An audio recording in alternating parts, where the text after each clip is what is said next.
नवाब मलिक कल सुबह अंडरवर्ल्ड का हाइड्रोजन बम मुंबई में गिराएगा और देश को बताएगा कि देवेंद्र फडणवीस किस तरह से अंडरवर्ल्ड के जरिए पूरे शहर को हॉस्टेज बनाए हुए थे, किस तरह से एक अंडरवर्ल्ड का सरगना जो विदेश में बैठकर इस शहर से उगाही करता था, वो सरगना किसके लिए काम करता था, वो अधिकारी किसका खास था।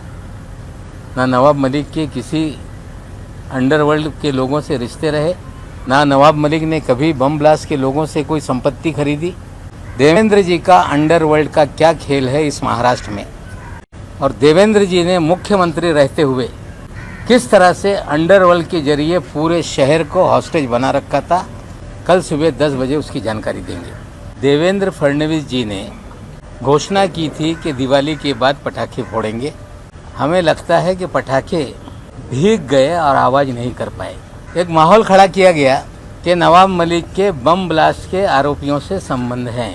मैं देवेंद्र जी, आप 1999 में इस शहर में शायद पहली बार आए विधायक बन के, और 62 साल के जीवन में इस शहर में आपसे पहले दिवंगत मुंडे साहब भी नेता थे जो दाऊद से लोगों को जोड़ते रहे। हम जब मंत्री थे उस वक्त भी दाऊद को लेकर मुंडे साहब के बहुत सारे भाषण विधानसभा में होते रहे, लेकिन इस 62 साल के जीवन में या लोक प्रतिनिधि बनने के 26 साल जीवन में इस तरह के आरोप कभी भी हम पर कोई लगा नहीं पाया। आज एक जगह को लेके आपने कुछ कागजात लोगों के सामने रखे कि 1.5 लाख फुट जमीन ये कौड़ी मोल माफिया के जरिए हमने खरीदी। हमें लगता है आपके जो मुखबिर हैं, आपके जानकारी देने वाले, हमें लगता है वो कच्चे खिलाड़ी हैं। आप कहते तो मैं ही सारा कागजात आपको दे देता और भी कागजात आपको उपलब्ध करा देता, लेकिन आपने अंडरवर्ल्ड का खेल शुरू किया है। आज तो सारी चीज़ें मैं बोलूँगा नहीं, लेकिन कल सुबह 10 बजे देवेंद्र जी का अंडरवर्ल्ड का क्या खेल है इस महाराष्ट्र में, और देवेंद्र जी ने मुख्यमंत्री रहते हुए किस तरह से अंडरवर्ल्ड के जरिए पूरे शहर को हॉस्टेज बना रखा था, कल सुबह 10 बजे उसकी जानकारी देंगे। लेकिन आरोप लगाया गया कि हमने 1.5 लाख फुट जमीन खरीद ली कौड़ी मोल में। देवेंद्र जी ने कहा कि जाली किराएदार उसमें बनाए गए। आप सभी जाकर देख लें, वो 1.5 लाख फुट जमीन पर एक मदीनतुल आमान नाम की कोऑपरेटिव हाउसिंग सोसाइटी है जो 1984 में वहाँ इमारत बनी, गोवाला कंपाउंड के नाम से जानी जाती है, जिसमें मुनीरा पटेल ने रस्सीवाला को डेवलपमेंट राइट देके वहाँ पे 140 से 150 मकान बनाकर आम लोगों को बेचे। आज भी वो सोसाइटी वहाँ पर है। उसके पीछे जो ज़मीन है उस पर बड़े पैमाने पे झुग्गी झोपड़ी है, और हमारा एक गोडाउन वहाँ पे है जिसकी सॉलिडस इन्वेस्टमेंट कंपनी की वो लीज पर, जो मुनीरा है उनसे वो लीज पर थी 30 साल पहले से, और आगे हमारी उसी प्रॉपर्टी में 4 दुकानें थी। आप कह रहे हो कि फेक टेनेंसी क्रिएट की गई। बहुत सारे पत्रकार होंगे, जब 1996 में शिवसेना भारतीय जनता पार्टी की सरकार थी, और हमें लगता है शायद 9 नवंबर का ही वो दिन था,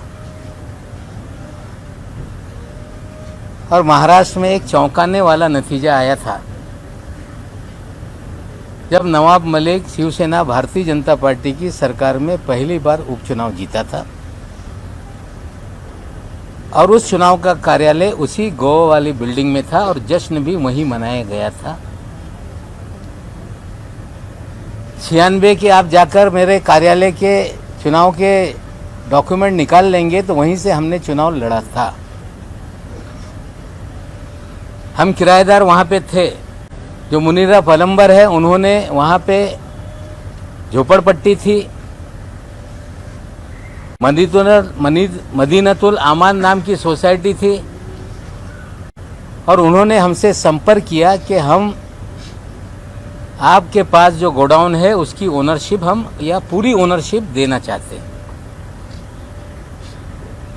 हमने उनसे ओनरशिप ली। उनका जो पावर ऑफ अटॉर्नी था सलीम पटेल, उससे हमने रजिस्ट्री की। वो सारे कागजात उपलब्ध हैं। किराएदार के नाते उस समय जो स्टैम्प ड्यूटी थी, जो कीमत थी, हमने अदा की। वो सरकारी दस्तावेज में उपलब्ध हैं।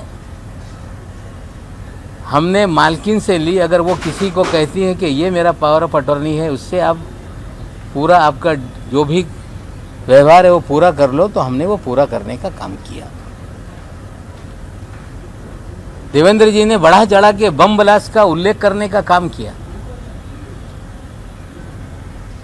सरदार वली खान का उल्लेख करने का काम किया। शायद देवेंद्र जी को उनके मुखबिर बता नहीं पाए कि उसी गोवाला कंपाउंड में सरदार वली खान का आज भी घर है। पिछले 70 सालों से उसी गोवाला कंपाउंड में सरदार वली खान के जो पिताजी थे, वो गोवा वाला परिवार के एक वॉचमैन की तरह वहां पर काम करते थे। और जब हमने संपत्ति गोवा वाला परिवार से ली, तो 300 मीटर पे सरदार वली खान ने अपना नाम चढ़ा लिया था। जब प्रॉपर्टी को हम रजिस्टर करने गए, ये बातें सामने आई और हमने 300 मीटर का पैसा देकर उन्होंने जो अपना राइट क्रिएट किया था वो उनसे सरेंडर करने का काम किया। आज भी वो हमारे घर के पीछे ही, 2 प्रॉपर्टी पीछे वो सारी जगह है। जो गोडाउन है वो भी वो हमारा वहाँ पर है।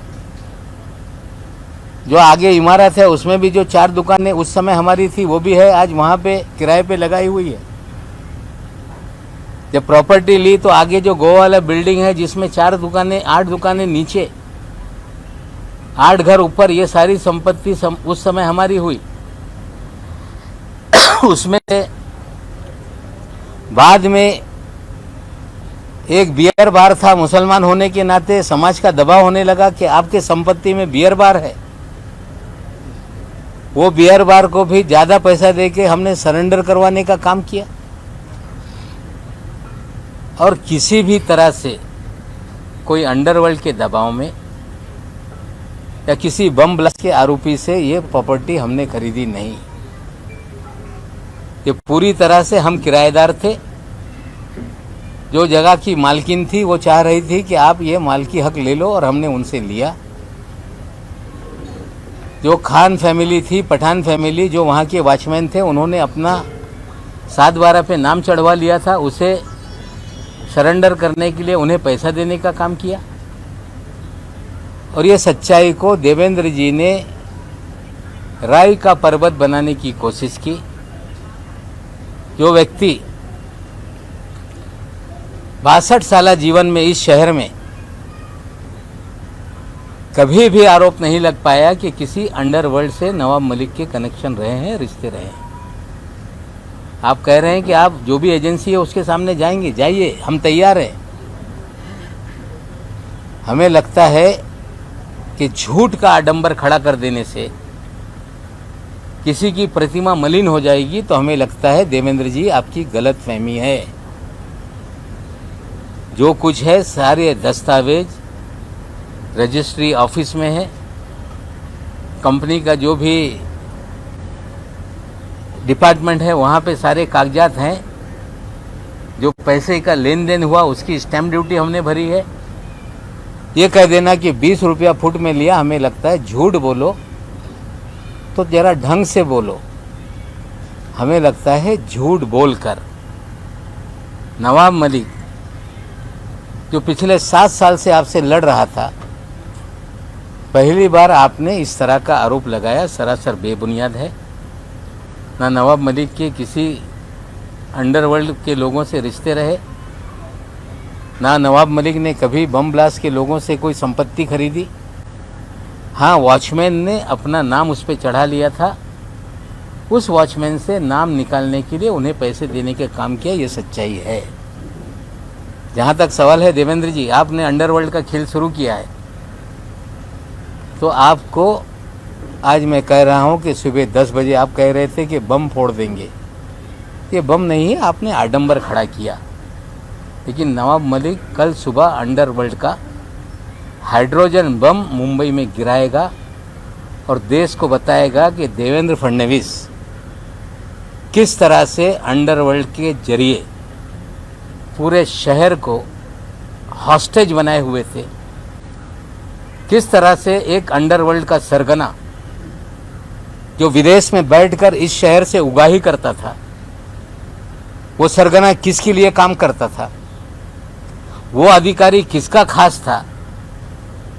और मैं आपको बोलना चाहता हूं कि आज जो मैंने कहा है वो सारी बातें सामने हैं, लेकिन कल सुबह 10 बजे तक का इंतज़ार कीजिए।